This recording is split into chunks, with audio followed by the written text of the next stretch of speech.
Hello, and welcome to the SAF Magazine podcast. I'm your host, Anna Simet.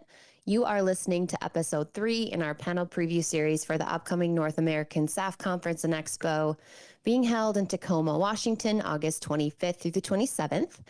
And my guest on this episode is Kristine Klavers, Managing Director of SAF and Renewable Diesel at EcoEngineers, and she'll be presenting at the conference. Kristine, hello, and welcome to the podcast. Good morning, Anna. Nice to meet you.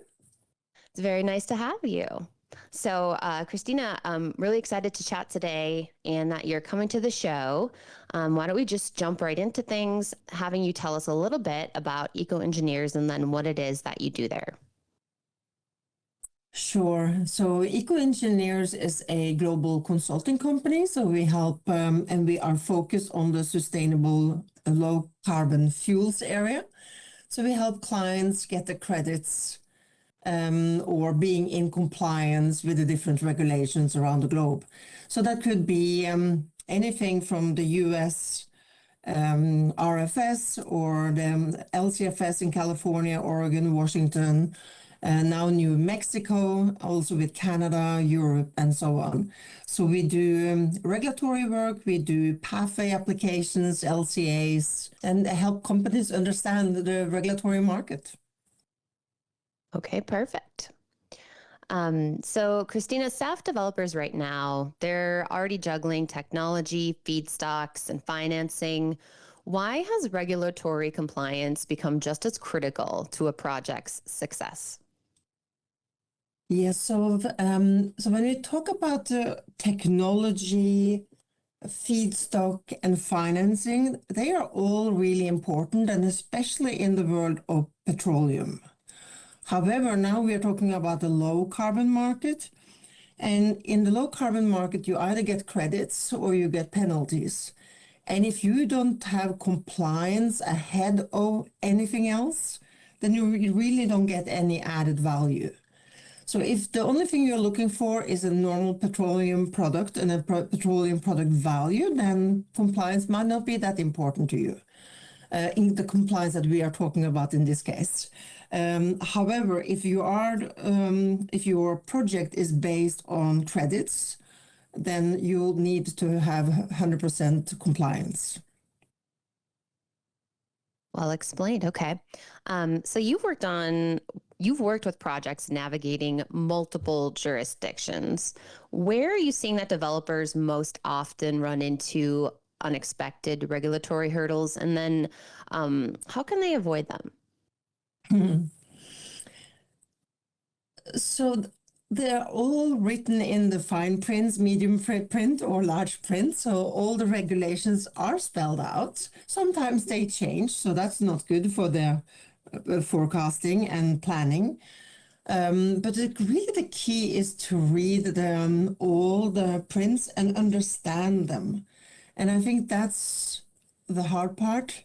I would say you need a company like EcoEngineers. We are working with the governments around the world every day to, what do you call it, demystify the text that they sometimes put into the regulations. So it's really the matter of understanding what it says, the regulations. Right. And you guys help them do that. That's what we do. Okay. Thank you, Anna. Yeah. So your presentation discusses the differences between US, Canadian, European, and CORSIA requirements. Are these regulations becoming more aligned, or are they creating additional complexity for producers hoping to serve multiple markets? Yeah. The simple answer is no, they're not getting more aligned. They're getting actually less aligned. And it's interesting because, again, you're talking about a sustainable project and product. So in order to, the sustainable variables depends on the location. So that is one of the reasons why they are not aligned. So that's, you in every place in the world, you're trying to make it as sustainable as possible. So that's one. But secondly, the regulations are becoming more and more localized. If you look at Europe, now there are 20, you have the European Union. However, now you have EU and you have UK and you have Norway and you have Switzerland, but then you have another 27 countries implementing different regulations. So I actually think the US, at least we have RFS, which is federal, and then you have a few states in addition to that. But globally, it's becoming more and more unaligned in my view. Mm-hmm. Okay. So you're going to cover topics like feedstock eligibility, traceability, and life cycle carbon accounting. Which one of those issues do you think that the industry still underestimates, and why? All of the above, they underestimate. Mm-hmm. And it's just different times of the project.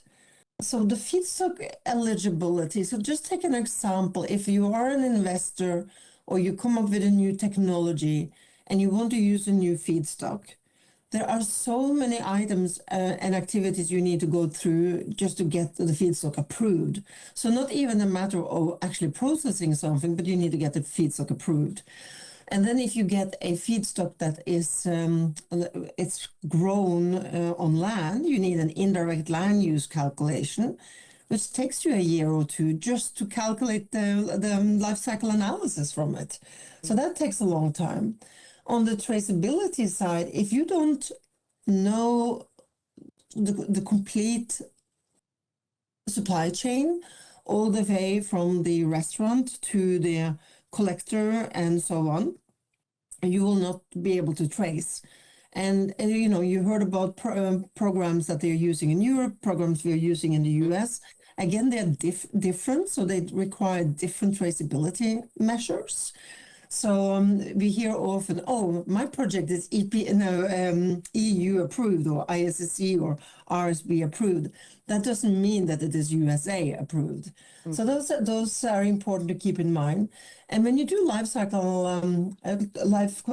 carbon accounting, that's really the value of your product in many areas. So if you are in a credit market, so Canada and US are credit markets, UK the same, then you want to go as low as possible. However, if you look at Europe or RFS, you just need to meet different minimum targets.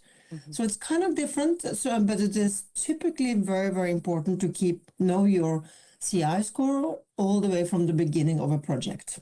Then again, EcoEngineers, this is what we do, and this is our bread and butter that we help our clients with. Mm-hmm. Okay, some good advice there.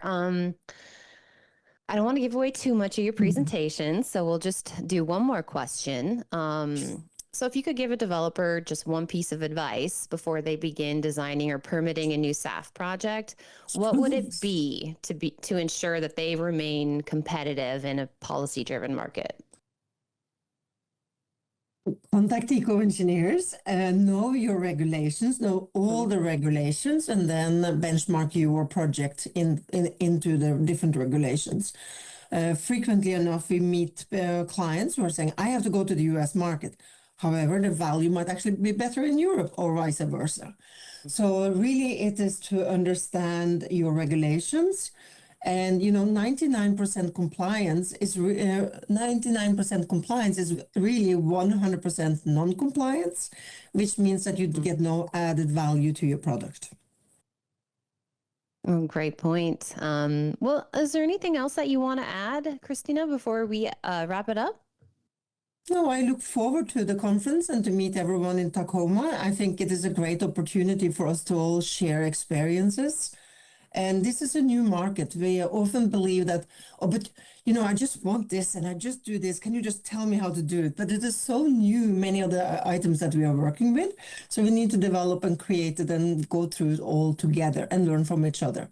So I look forward to meet everyone there. Yes, absolutely. Okay, well, thank you so much for coming on the podcast today. And I sure look forward to your talk in Tacoma. Thank you, Anna. Yeah, you bet. And to our listeners, thank you so much for tuning in. Learn more or register at safconference.com. Hope to see you there. Until next time.